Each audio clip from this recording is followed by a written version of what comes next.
Today we will break down what early theorists consider healthy or dysfunctional when it comes to mental health. This includes psychoanalytic therapy, Adlerian therapy, existential therapy, Gestalt therapy, and relational cultural therapy. These are some of the basic early theorists and basically what I learned all of semester one of my theories in counseling class. As I go through these theories, take note of a theory you find interesting and let me know in the comments. Maybe I'll do a deep dive on it and kind of a better explanation of the theory as a whole. Today we'll focus on what these theories consider healthy or dysfunctional in a really broad sense. These early theorists were really trying to figure out where maladaptive or poor behavior or poor functioning came from, and how do we fix that and make someone thrive or healthy. Of course, all of these terms are kind of relative. That was kind of what early theorists were looking for and trying to solve philosophically. And so we'll kind of do a deep dive on those and see what they thought. I also want to say thank you for helping me study for my midterm, because this is basically what this episode is for my theories in counseling class. So big thanks to you guys, and thanks for listening. Welcome, friends, and thank you for joining Woah to Woah. I am so happy you are here and ready to jump into the world of mental health with me. In case you are new once again, I am your host, Savannah. I am currently in my master's in mental health counseling, and I am taking you along for the ride with me as I begin to understand anything and everything mental health. We have talked about Freud in an early episode, but let's kind of narrow in on what Freud would have considered healthy or unhealthy when it came to the clients he was working with and the philosophy he built. What people kind of pick up on the most from Freud, because it's so out there, is his sexuality being tied to your development. This is true, but to get a little bit deeper, he believed that mental disturbances are a result of conflict. This conflict lies between our inward desires, what we want to do, and the judgment or punishment that comes from these desires that society may deem unacceptable. In his later years, he really focused on that sexual sense, I think, because it was applicable to his own dysfunction. So the root of where he started and what he believed before many early theorists separate from him is that we are constantly in this unconscious battle with ourselves over what we desire and how we are able to fulfill these desires in a way that's socially acceptable. When these conflicts between what we want and what we are able to do come about in our conscious mind and we're aware of them, that is what leads to anxiety, according to Freud. Obviously, he gets a little bit more into the sexual stuff later in his life because of his own attraction to his mother, which is, we're not going to get into that. That's Freud, man, what were we doing? But this obviously holds some value, if we are constantly struggling between what we want and what we can't do, and especially when we're living in these systems and these societies that may value different things than we do, or even we have some intrusive thoughts or some intrusive urges, that conflict definitely does lead to some anxiety, because obviously the majority of us, we want to be accepted by the people around us. We want to be accepted by society. And a lot of anxiety, a lot of discomfort can come from that not being accepted. So in a little bit of a way, Freud does resonate with me in this way. Of course, his psychoanalytic theory and the way he does therapy, I would say I resonate a little bit less with. But this conflict between what we want and what we can have is, of course, a conflict that's present across humanity, across history, as humans have struggled within religious settings, within social setting, within different societies. I think that's very prevalent in his theory, and I think that's why Freud had all of these followers like Adler and other early theorists prior to him getting into some different stuff. So next we have Adlerian therapy. This was founded by Alfred Adler, and Alfred Adler was a follower of Freud prior to their separation, because Adler did disagree with Freud on some stuff later in their relationship, and they separated due to that, which is a very common theme in people who worked with Freud, because Freud was very much a my way or the highway type of guy, and didn't really allow for any deviation from his theory in working with him. So Adler did separate from him. Adler believed the driving force in our lives is feeling inferior. So for Adler, the definition of inferiority isn't going to be what you may automatically think of as feeling inferior to others. It's more of an inferiority to yourself. So that conflict between what you ideally want to be, your ideal self, and who you actually are. For someone to be healthy, for Adler, you would have superiority, which means you are striving to be better version of yourself than focusing on your shortcomings. Another key concept of health or functioning for Adler is going to be finding your place socially. So for Adler, someone who is healthy, someone who is thriving is going to be able to make social connections and relationships, able to find their place in society, able to fit and find a way that they add to society and function within a bigger picture. Obviously, things like this lead to a better sense of belonging, and that leads to better outcomes and better feelings about yourself and who you are and who you are striving to be, which kind of comes back to that ideal self concept in a way. Someone who is able to develop friendships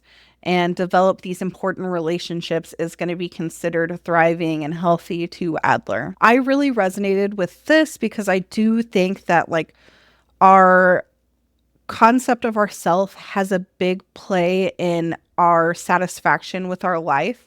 Obviously, if you're someone who is maybe struggling because you're constantly not being exactly who you want to be, it's better to just strive for better than feel worse about yourself because you have this ideal you have to be, rather than just striving to be a better version of the person you are. And then also I really enjoy his commentary and his beliefs about finding a place in society and having these meaningful relationships. And it's really interesting because Adler himself was not much of a social person. He really didn't have a lot of meaningful relationships. And so we do see as we go through these theorists that some of their own struggles in their lives really do transfer over to how they viewed the world and how they viewed functioning. A big difference between Freud and Adler is for Freud, you kind of do exist in this vacuum. Obviously, there's still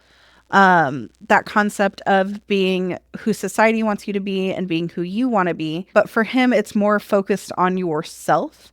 Whereas for Adler, it's really more focused on these connections you're creating socially, as well as that little aspect of striving to be a better version of yourself rather than an ideal version of yourself. So in my theories class, we did have to pick a theory we resonated with, and we're going to use that in our final paper. Adler was a close second. We'll get to the one I picked later here in the episode, but Adler was a close second for me because of that social connection aspect. And I really think that social connection is huge. And I do think, every theory is going to have some part of it that you may resonate with this. And that's what my professor in my theories class really, really hits on is there's parts of a theory you may like. I like Freud's concept of having your own desires and having the desires that are accepted within society. As a queer woman, growing up, that wasn't okay. And obviously that changed the way I saw myself. And so that internalizing is very true. That's obviously a very true concept that we can see in ourselves and within others. But Adler has a different point of view, and that's also valid. That's also important. And so a big thing we talk about in my theories class is just these theories are all going to have things we can draw on in our work. They may not be entirely right. We may not love every part of them, but there are pieces of them that we may take with us and use in our work. So that was my little caveat, maybe a little ramble, but that's kind of an overview of Adler's philosophy. Next, we do move into some existential therapy. The founder of existentialism is Viktor Frankl. This was originally known as logotherapy, which literally means life through meaning. Frankl survived the concentration camps in the Holocaust, where he watched the majority of his family die. And that's where a lot of this existentialism comes in, is how he coped and how he survived through that experience and went on to do his work. These awful beginnings led Frankl to use these experiences in his clinical practice. There are other theorists that contributed to existentialism because it is more of a philosophy. So another one of those would be Irvin Yalom. I'm reading his book right now, The Gift of Therapy, and I'm loving it. It's kind of a letter to a new generation of therapists. So a little caveat again, if you're interested, he's a part of existentialism and he's also a wonderful writer. So that book is awesome. And it does get a little bit into this existentialist philosophy in the therapy room. The driving force in existentialism is more of a humankind driving force. So the driving force in human existence is a search for meaning in life. I'm almost unsure if Frankl would have a definition of healthy, because it is definitely more of a philosophy than like a outright therapeutic practice. It's more of a philosophy of practice in therapy. Existentialism does kind of have a focus on the individual, what values and meaning they construct from their lives. Actually, I guess now that I'm thinking about it, healthy for Frankl would just be moving through life with purpose. The root of existentialism is really moving through life in a way that is meaningful and purposeful, whether this be meaning in our own lives, meaning through others, meaning through our actions or our work.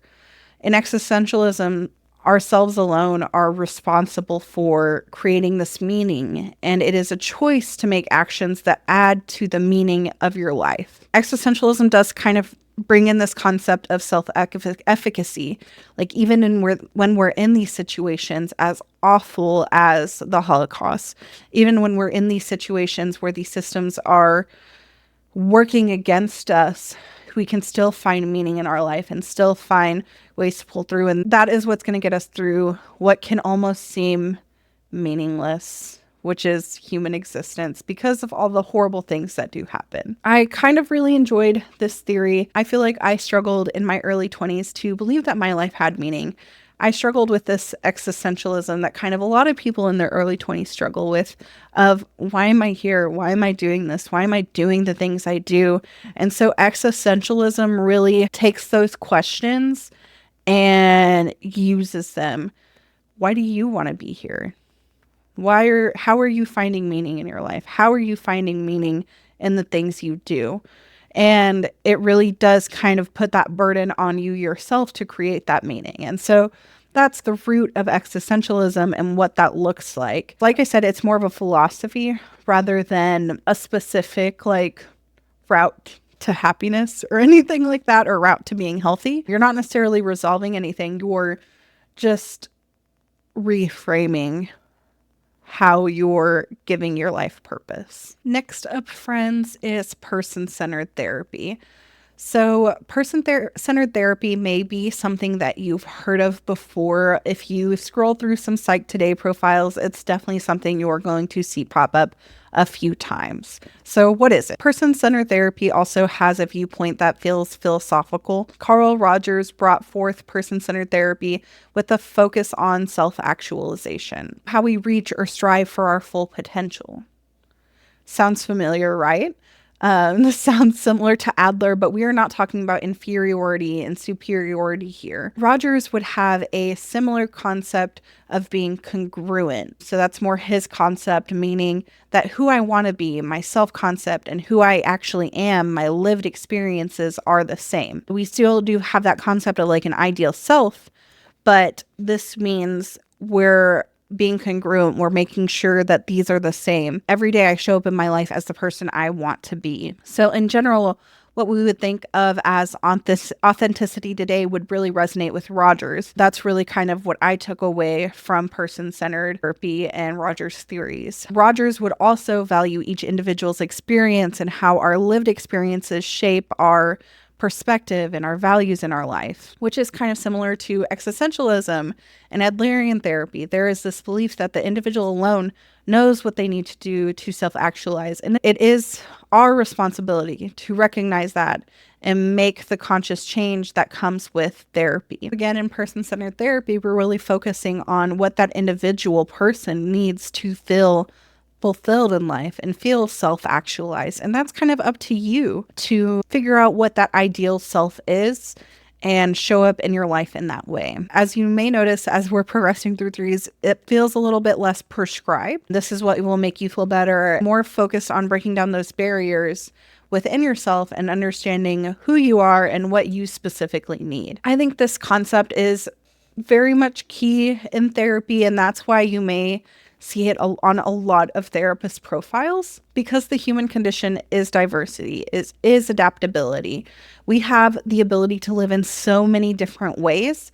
My version of healthy or my version of self-actualized or my ideal self is not going to be the same as your version or your mom's version or the person down the street's version. And that's really what person-centered therapy hits on, is finding a way to make your ideal self the person you want to be, not the person society says you should be, congruent with what you're doing in your everyday life. Okay, so moving into Gestalt therapy, this also has a focus on being experiential and understanding individuals within their context. Kind of along the same lines of this personal choice that we have been seeing throughout the last few theories. The founding theorist for Gestalt therapy is going to be Fitzperls. Perls would believe that someone who is stuck in the past or stuck on unfinished business, as he would say, is living dysfunctionally. Gestalt therapy does believe, similar to other theories, that the past definitely factors into who we are, but we must acknowledge it and move on instead of going through it over and over and over again. Gestalt therapy is very much focused in the now. The goal of Gestalt therapy is to bring awareness to the forefront, to allow yourself to be fully in the present instead of living in the past. I'm sure that resonates with a lot of people, especially people who have maybe had trauma, and that trauma is constantly coming up. Yes, we need to acknowledge it, but it's definitely more about how we're living in the moment in Gestalt therapy. Another reason this may resonate with people is because it's kind of like the human condition. We have words like yearning or homesickness or nostalgia, and we as humans yearn for what once was, and in turn, this prevents us from moving forward a lot of the time. We need to release those feelings and exist in the present moment so we can make choices that align with that and not the past. Because if we are constantly reliving the past and making those choices again, we're not making progress. Okay, guys, we're in the home stretch. We're going to do this. Let's get into my favorite theory from this semester and from early theorists, which is relational cultural theory. This has several contributors, such as Karen Gillian, because it was kind of born out of feminist theory in the 70s.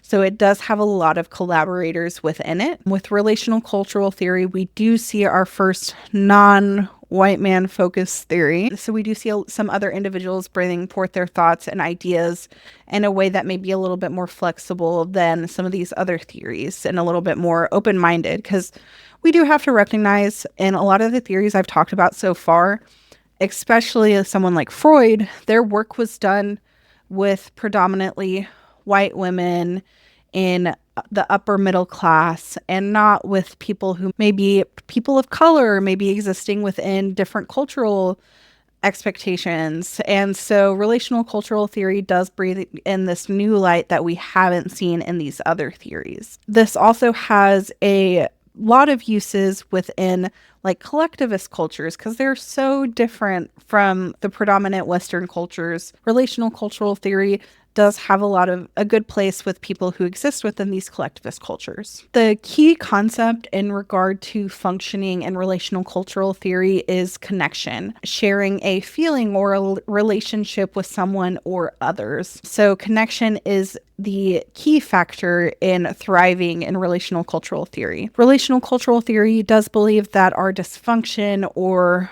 our failure to thrive can come from the fact that we have experienced a disconnection before.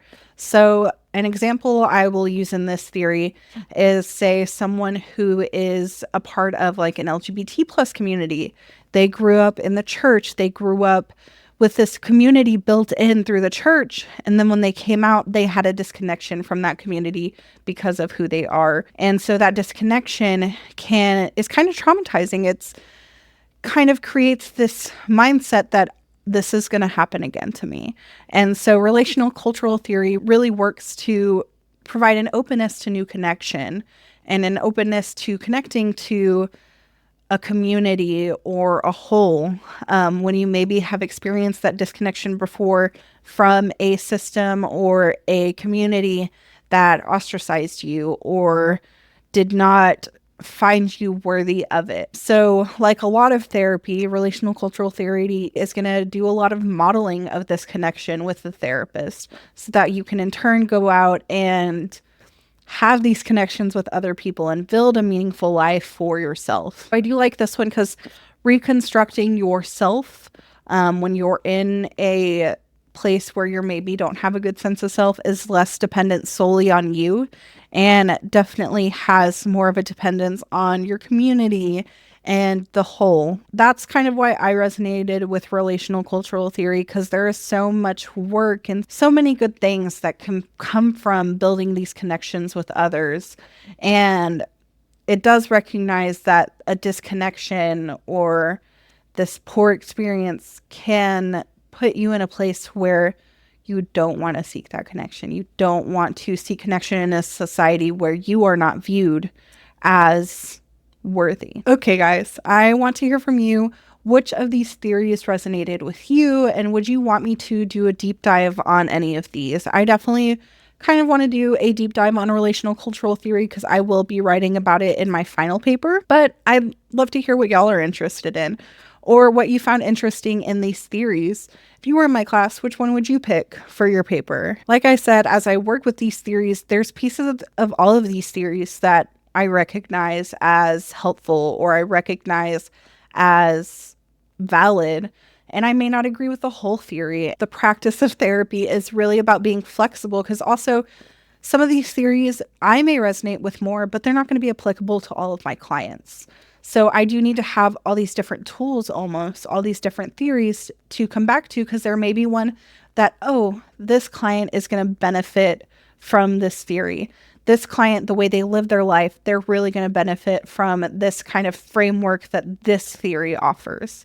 So that's kind of why we have to learn about all these different theories, is so we can say, this is what this person's going to benefit from. I need to pull in this kind of piece from this theory for this person. So that's a big thing I'm learning in my theories class too, is just taking what you need from these theories, taking these ideas from these theories and being flexible with them for yourself and for your clients. You can't control who is sitting on your couch across from you. You can't control their outlook or their past experiences that have influenced the way they see their life and the way they move through life.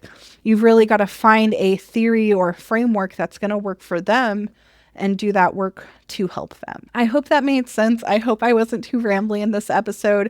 I really appreciate y'all listening, and I would love to hear from you, whether it's in the comments of wherever you're listening to this, or you give me a follow on my Instagram at Woah or my TikTok, also at Woah. I'm always happy to answer any questions you may have about what I'm learning or what I chat about, or just about grad school in general or therapy in general, because I've been an administrator for a therapy private practice for the past 4 years. So I'm more than happy to answer basic questions about that as well. I hope y'all enjoyed. I hope this gave you some good info, and have a great rest of your week, guys.